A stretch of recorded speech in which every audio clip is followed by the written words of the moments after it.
आपका यूनिक प्रज्ञान यूट्यूब परिवार में मैं प्रज्ञान सर हार्दिक स्वागत करता हूं, वंदन करता हूं, अभिनंदन करता हूं। प्यारे साथियों, सुबह के 5 बज चुके हैं। जिस प्रश्नोत्तरी 50 का बेसब्री से करते हैं इंतजार, आपकी चहती प्रश्नोत्तरी 50 लेकर के आपके बीच उपस्थित हूं। वन लाइनर शैली में 50 महत्वपूर्ण प्रश्नों को कम समय में करते हैं आप रिवाइज। इस रिवीजन श्रृंखला से जुड़ने के लिए फटाफट सेशन को लाइक और शेयर, वीडियो को पहली बार देख रहे हैं तो चैनल को सब्सक्राइब, बगल में बने हुए बेल आइकन से ऑल बटन को प्रेस करना बिल्कुल ना भूलें। आपके लाइक शेयर सब्सक्रिप्शन से हमको मिलता है पुनर्वलन ऐसी पाठचर्या प्रतिदिन लाने के लिए। तो मुझे उम्मीद है कि आप अपना प्यार दुलार स्नेह देंगे। साथियों, बिना समय गंवाए प्रारंभ करेंगे आज की प्रश्नोत्तरी 50 को, लेकिन उससे पूर्व देखेंगे आज का सकारात्मक विचार। और आज का विचार है कि आपकी असफलता इस बात का सूचक है कि सफलता पाने के लिए प्रयत्न पूरे मनोवेग से नहीं किया आपने। निसंदेह कर्म पूरा होगा, परिणाम भी पूरा होगा। अगर आप जीवन में सफल होना चाहते हैं तो साथियों, अपनी असफलता से सीख लीजिए और अपने लक्ष्य के प्रति तन मन धन पूरे मनोवेग से तैयार हो जाइए। लक्ष्य आपको जरूर मिलेगा। इसी प्यारे कोट्स के साथ प्रारंभ करते हैं शायद प्रश्नोत्तरी 50 को और देखते हैं आज का पहला प्रश्न। प्रश्न संख्या 1, तिलोत्तमा चंद्रहास गद्य नाटक के लेखक कौन है? इसका आपको जवाब बताना है। दोनों ही नाटक मैथिली शरण गुप्त द्वारा लिखे गए हैं। तिलोत्तमा 1915 ईस्वी का प्रकाशित नाटक, वहीं चंद्रहास 1916 ईस्वी का प्रकाशित नाटक है। प्रश्न संख्या 2, भाषा का निखरा हुआ शिष्ट सामान्य रूप भारतेंदु की कला के साथ प्रकट हुआ, यह कथन किसका है? भाषा का निखरा हुआ शिष्ट सामान्य रूप भारतेंदु की कला के साथ प्रकट हुआ, यह कथन किसका है? जवाब में आचार्य रामचंद्र शुक्ल चुन करके बिल्कुल सही जवाब दिया। प्रश्न संख्या 3, गुलाम बादशाह देहांतर नाटकों के नाटककार कौन है? गुलाम बादशाह देहांतर नाटक नंद किशोर के नाटक हैं। गुलाम बादशाह 1992 ईस्वी का प्रकाशित नाटक, वहीं देहांतर 1987 ईस्वी का प्रकाशित नाटक है। प्रश्न संख्या 4, हरि है राजनीति पढ़ाए, यह पंक्तियां किस लेखक की हैं? जवाब में सूरदास को चुना आपने बिल्कुल सही जवाब। अगला प्रश्न है कि दस्तक जिंदगी की आत्मकथा की लेखिका कौन है? दस्तक जिंदगी की मोड़ा जिंदगी का ये आत्मकथा प्रतिभा अग्रवाल की लिखी गई है। दस्तक जिंदगी की 1990 ईस्वी की प्रकाशित रचना है। बढ़ते हैं प्रश्न संख्या 6 की तरफ। प्रश्न संख्या 6 है कि सबसे बड़ा दुख कहानी के लेखक कौन है? सबसे बड़ा दुख कहानी दलित विमर्श के लेखक मोहनदास नैमिषारण्य द्वारा लिखी गई 1978 ईस्वी की प्रकाशित रचना है। यमलोक की यात्रा निबंध के लेखक कौन है? यमलोक की यात्रा निबंध राधाचरण गोस्वामी जी द्वारा लिखा गया निबंध। प्रश्न संख्या 8 है कि राष्ट्रीय अर्थ में जातीय शब्द का पहली बार प्रयोग भारतेंदु ने ही किया, किसका कथन है? जवाब में आपने डॉक्टर बच्चन सिंह को चुना तो बिल्कुल सही जवाब।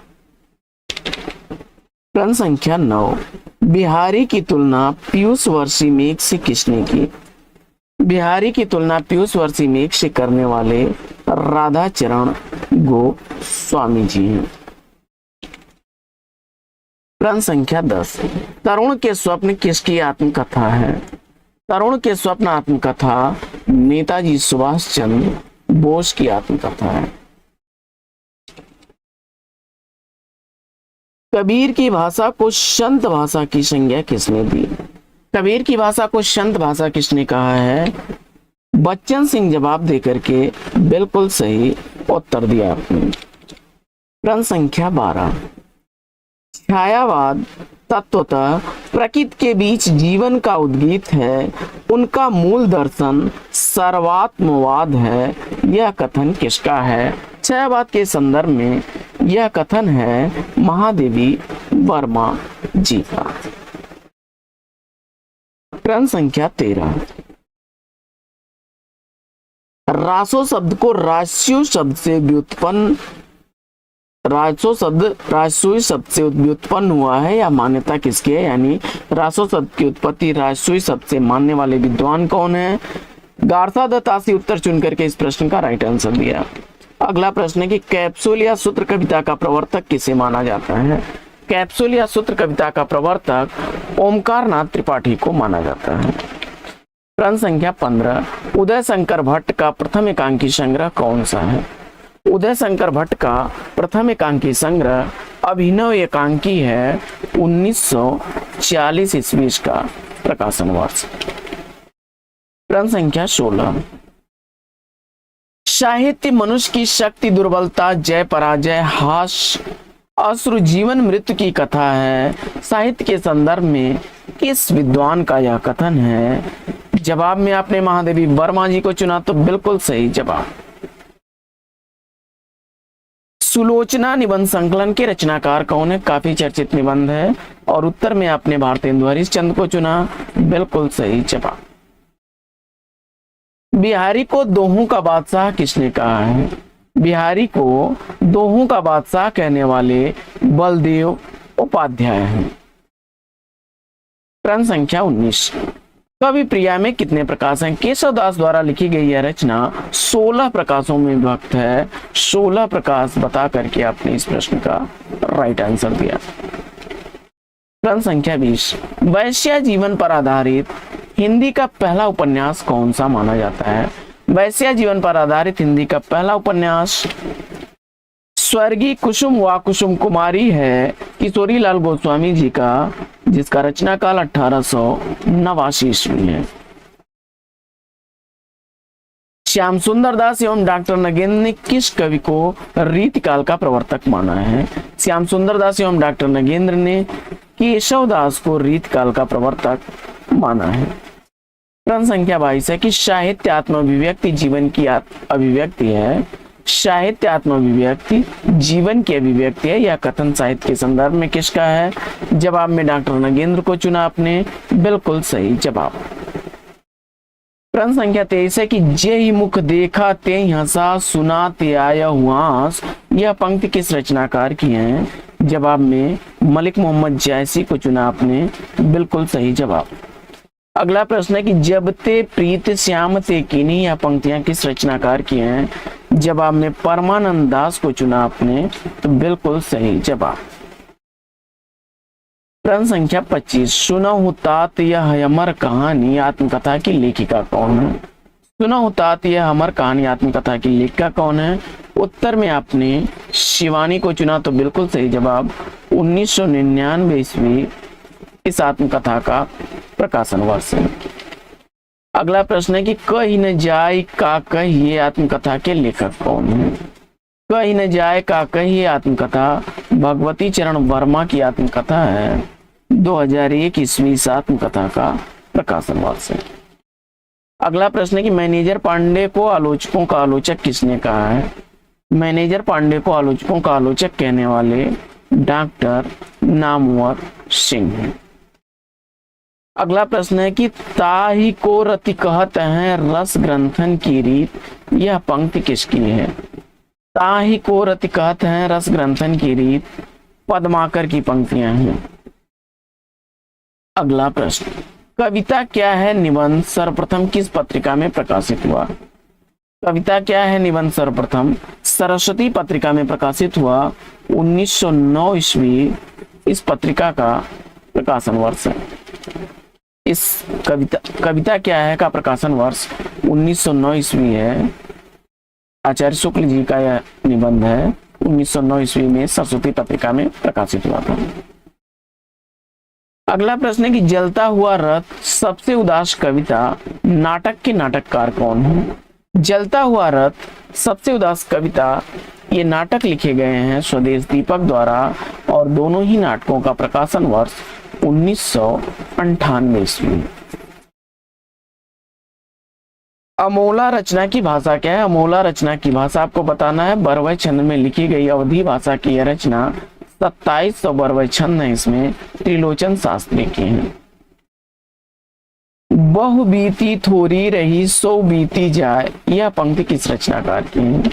बहु बीती थोड़ी रही सो बीती जाए, यह ध्रुवदास की पंक्तियां हैं। अगला प्रश्न है कि रणधीर प्रेम मोहिनी संयुक्ता स्वयंवर नाटकों के नाटककार कौन है?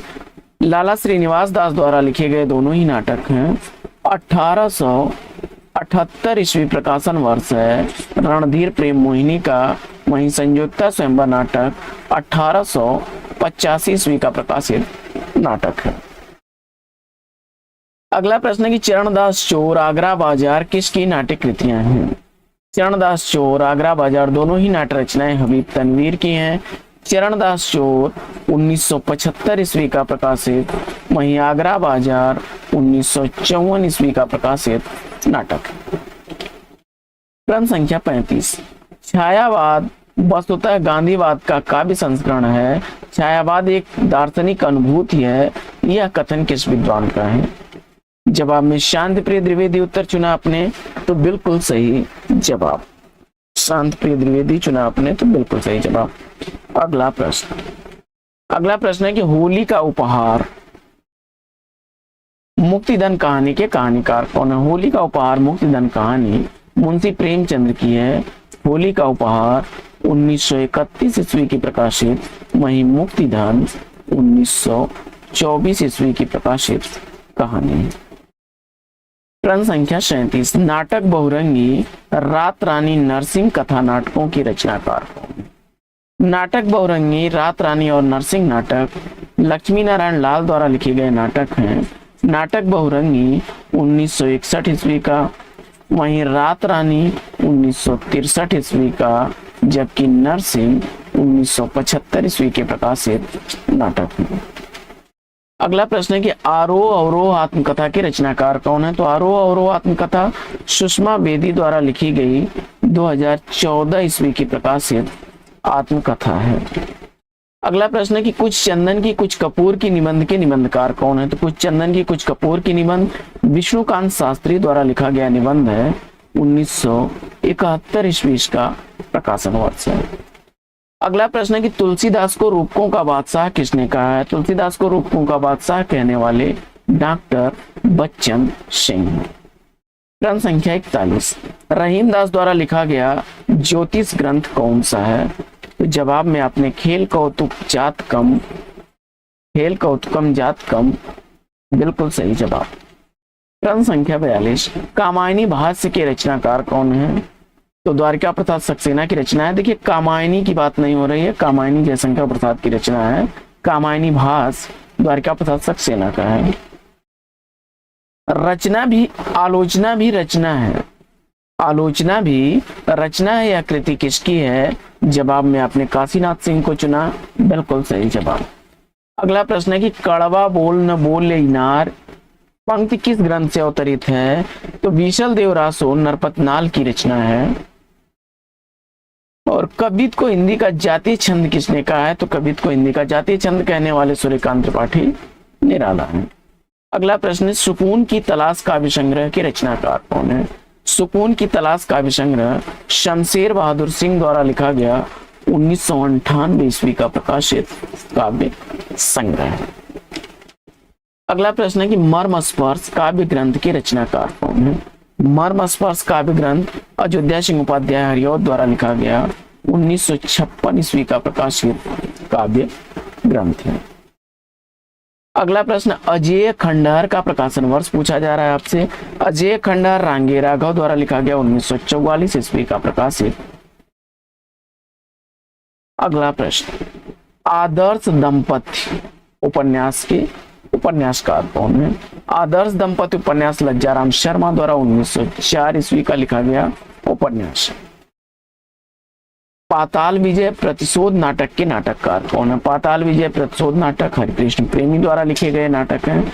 पाताल विजय 1936 ईस्वी का, वहीं प्रतिशोध 1937 ईस्वी का प्रकाशित नाटक है। तो साथियों आज की यह पाठचर्या आपको कैसी लगी कमेंट्स करके जरूर बताइएगा। आज की इस पाठचर्या में लेते हैं पर विराम, फिर मिलेंगे आपसे अगले वीडियो में एक नए प्रकरण, एक नया टॉपिक, एक नए अंदाज में। तब तक के लिए लेते हैं आपसे विदा। आपका जीवन मंगलमय हो, बेस्ट विशेष बेस्ट ऑफ लक। जय हिंद साथियों।